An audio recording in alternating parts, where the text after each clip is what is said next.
അധ്യായം 22. മൃഗത്തിന്റെ അടയാളം.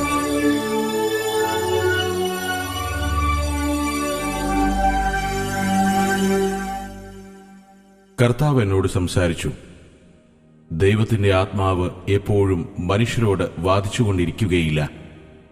നീ വന്ന് മൃഗത്തെ കാണുക. അവസാന നാളുകളിൽ ലോകത്തിൽ നിന്നും ഒരു മൃഗസദൃശനായ മനുഷ്യൻ എഴുന്നേൽക്കുകയും അനേകരെ പല രാജ്യങ്ങളിൽ നിന്നും തന്റെ വിദ്യകളാൽ ചതിക്കുകയും ചെയ്യും. എല്ലാവരെയും അവൻ തന്റെ അടയാളം സ്വീകരിക്കാൻ പ്രലോഭിപ്പിക്കും. അവന്റെ നമ്പറായ 666 കൈമേലോ നെറ്റിമേലോ ഏൽക്കുവാൻ പ്രേരിപ്പിക്കും. ആരെല്ലാം അവന്റെ അടയാളമായ നമ്പർ സ്വീകരിക്കുന്നുവോ അവരെല്ലാം അവനോടുകൂടെ നിത്യമായ അഗ്നിസമുദ്രത്തിൽ തള്ളപ്പെടും. മൃഗസമനായ മനുഷ്യൻ അമാനുഷിക കഴിവുകളിൽ ലോകത്തിലുള്ള ജനങ്ങൾക്ക് സുഖവും സമൃദ്ധിയും സമാധാനവും ആർക്കും പ്രതീക്ഷിക്കാനാവാത്ത വിധം ഉണ്ടാക്കിക്കൊടുക്കുമെന്ന നാഠ്യേനയാണ് ശ്രേഷ്ഠനായി വിലസുന്നത്. അവൻ ലോകനേതാവും അനിഷേധ്യ ശക്തിയുമായി തീർന്നാൽ ഉടനെ അവന്റെ നമ്പർ സ്വീകരിക്കാത്തവർക്ക് ഭൂമിയിൽ യാതൊന്നും വാങ്ങുവാനോ വിൽക്കുവാനോ കഴിയാത്ത ഒരു സ്ഥിതിവിശേഷം സൃഷ്ടിച്ച് എല്ലാം അവന്റെ നിയന്ത്രണത്തിലാക്കും. അവന്റെ നമ്പർ സ്വീകരിക്കുന്ന ഏവരും പൂർണ്ണമായി അവന്റെ നിയന്ത്രണത്തിലാകയാൽ അവർക്ക് ദൈവവുമായി യാതൊരു ബന്ധവുമില്ലാത്ത സ്ഥിതി വരികയും അവർ നിത്യാഗ്നിക്കിരയായി തീരുകയും ചെയ്യും. എന്നാൽ മുദ്രയേൽക്കാതെ അവനോട് മറുതലിക്കുന്നവരെ അവൻ ഓരോവിധ പീഡനം വഴി ഇഞ്ചിഞ്ചായി വേദനിപ്പിച്ചു കൊല്ലും. കൃപായുഗത്തിൽ കർത്താവിനെ അറിയുകയും അവന്റെ കൽപ്പനകൾ പ്രമാണിക്കാതെ തന്നിഷ്ടം പോലെ ജീവിക്കുകയും ചെയ്യുന്നവർക്ക് ഈ കാലയളവിൽ അവന്റെ മുദ്രയേൽക്കാതെ പിടിച്ചു നിൽക്കാൻ കഴിയുകയില്ല. അതിനാൽ അവർ നിത്യാഗ്നിക്കിരയായി പോകുമെന്നതിന് സംശയമൊന്നുമില്ല. മുദ്രയേൽക്കാതെ ഏതെങ്കിലും ദൈവപൈതൽ അവനോട് മറുതലിച്ചാൽ പല പ്രലോഭനങ്ങളും ചെലുത്തി ശക്തി പ്രയോഗിച്ച് അവരെ അവന്റെ കസ്റ്റഡിയിൽ ആക്കാൻ ശ്രമിക്കും. അതിലും വഴങ്ങാത്തവരെയാണ് പല പീഡനത്തിൽ കൂടെ കൊല്ലുന്നത്. അവർ രക്തസാക്ഷികളായി മരിക്കേണ്ടിവരും. പൈതങ്ങളും കുട്ടികളുമായുള്ള അവരുടെ മക്കളെ കൺമുൻപിൽ വെച്ച് നിർദ്ദയം കൊല്ലുന്നത് അവർക്ക് കാണേണ്ടിവരും.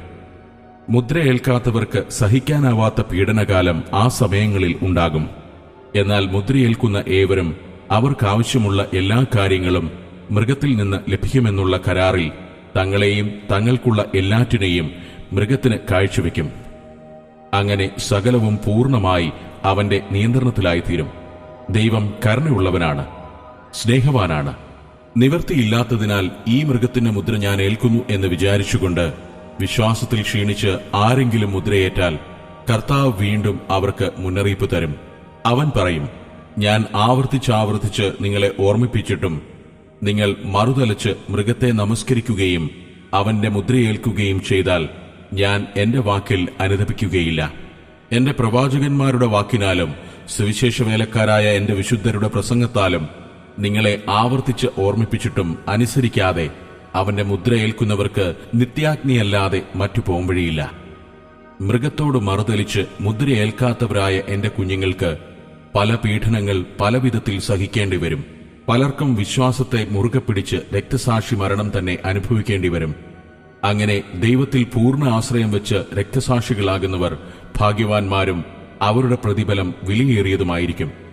ഭരണം വാസ്തവമായി മൃഗം കൈയേൽക്കുമ്പോൾ കുറച്ചു നാളത്തേക്ക് സമാധാനവും സംതൃപ്തിയും സമൃദ്ധിയും ഉണ്ടാകും. അവൻ എല്ലാ പ്രശ്നങ്ങൾക്കും പരിഹാരമുണ്ടാക്കുകയും ചെയ്യും.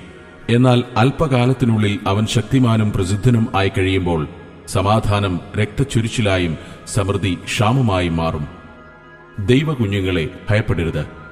മനുഷ്യന് നിങ്ങളോട് എന്തു ചെയ്യാൻ കഴിയും? എന്നാൽ ദേഹം, ദേഹിയാത്മാവ് ഇവയെ അഗ്നിനരകത്തിൽ തള്ളിക്കളയാൻ കഴിവുള്ള ദൈവത്തെ ഭയപ്പെടുക. മഹാപീഡകളും വലിയ ഉപദ്രവങ്ങളും ക്രമാതീതമായി വർദ്ധിച്ച് നിങ്ങൾക്ക് അസഹനീയമായി തീരുമ്പോൾ ഞാൻ നിങ്ങളെ അതിൽ നിന്നെല്ലാം വിടുവിക്കും. എന്നാൽ ഈ മഹാപീഡകാലം ഉണ്ടാകുന്നതിനു മുൻപ് ഒരു വലിയ വിശ്വാസവീരന്മാരുടെ കൂട്ടത്തെ ഞാൻ ഉണർത്തിയെഴുന്നേൽപ്പിക്കും. ഈ വിശ്വാസവീരന്മാർ ദൈവത്തിന്റെ നാമത്തിൽ അത്ഭുതങ്ങളും അടയാളങ്ങളും വീര്യപ്രവൃത്തികളും എനിക്കായി ചെയ്യും.